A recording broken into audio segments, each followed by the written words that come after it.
आखी आई बनत चल जाइब अरे हमहु नहीं हलावा।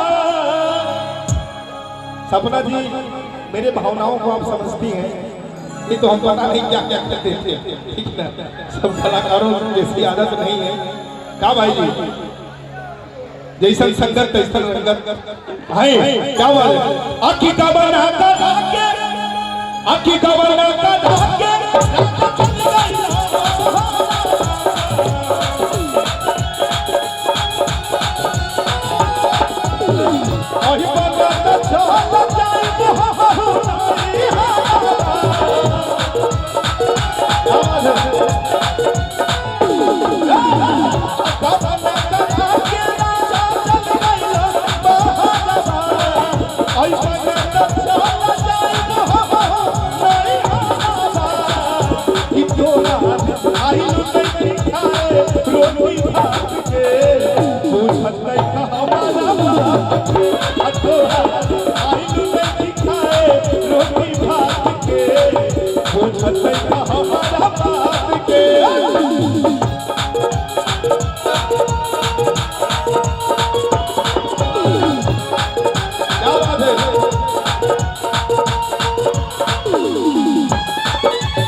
तनी एकदम गौने वाला स्टाइल है भैया, वो वाला में इसको छोड़ दीजिए आप लोग, आप ही लोगों का पैटर्न में गा रहा हूं।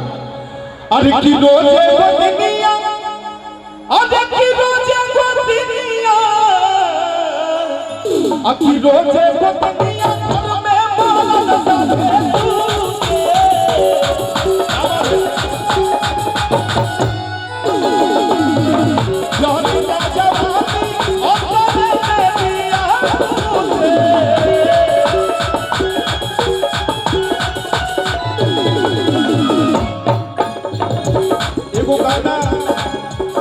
बड़ा बढ़िया ही रहे, लेकिन लेनिया के बाद आज की रोज वो दीदिया घर में मारल साथे तूने चढ़ना जवानी अपने दिया तूने की मुट्ठी मुट्ठी रोइला, अब की मुट्ठी रोइला से जरिया बदला के की मुट्ठी मुट्ठी रोइला से जरिया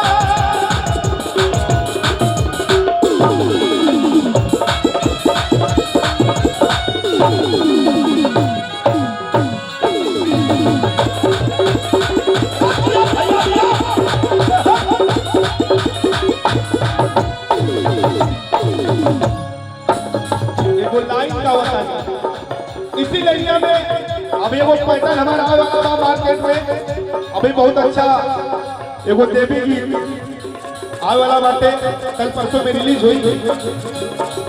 देखिए कितना स्लो में मैं गाऊंगा इसको इसी पैटर्न में।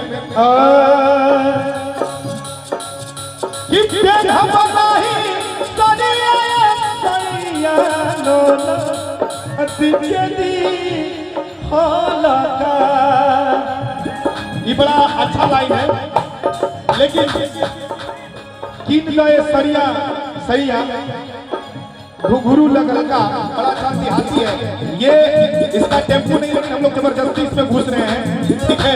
तो वही लाइन कि तोहार आइलू नहीं दिखाए रोटी भात के वो बुझत नहीं तो हमारा बात के अतोहार आई नहीं खाए रोटी भात के नहीं तो हमारा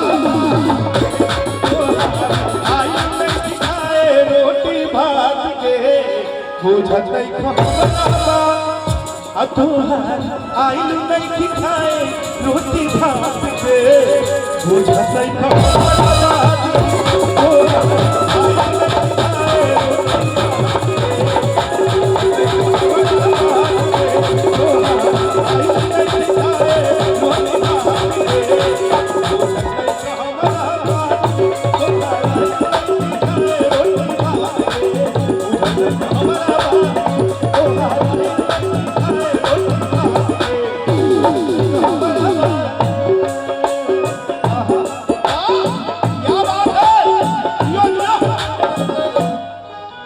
बुझत नहीं हमारा बात के। एक बार जोरदार ताली बजाकर आशीर्वाद देते हुए सब और बड़ा शांति से प्रोग्राम का आनंद लेता लीजिए। कीचड़ वाले दहा के हम डांस करती मजा आई और तासे की बारिश में तलकी साहब की